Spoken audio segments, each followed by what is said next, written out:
कवि का नाम विद्रोही और कविता का नाम औरतें। कुछ औरतों ने अपनी इच्छा से कुएं में कूदकर जान दी थी, ऐसा पुलिस के रिकॉर्ड में दर्ज है। और कुछ औरतें चिता में जलकर मरी थीं, ऐसा धर्म की किताबों में लिखा है। मैं कवि हूँ, करता हूँ, क्या जल्दी है।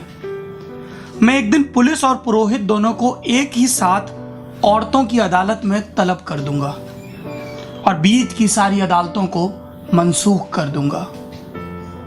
मैं उन दावों को भी मनसूख कर दूंगा जिन्हें श्रीमानों ने औरतों और बच्चों के खिलाफ पेश किया है। मैं उन डिक्रियों को निरस्त कर दूंगा जिन्हें लेकर फौजें और तुलबा चलते हैं।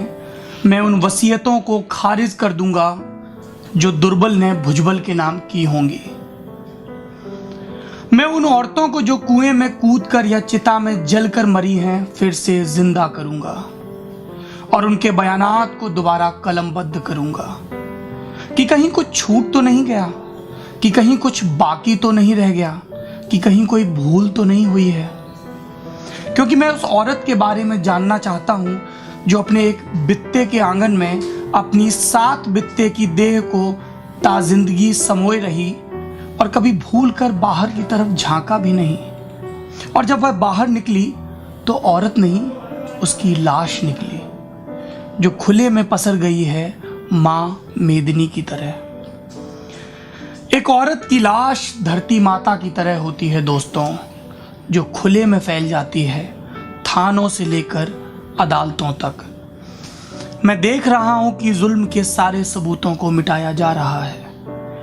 चंदन चर्चित मस्तक को उठाए हुए पुरोहित और तमगों से लैस सीनों को फुलाए हुए सैनिक महाराज की जय बोल रहे हैं। वे महाराज जो मर चुके हैं और महारानियां सती होने की तैयारियां कर रही हैं।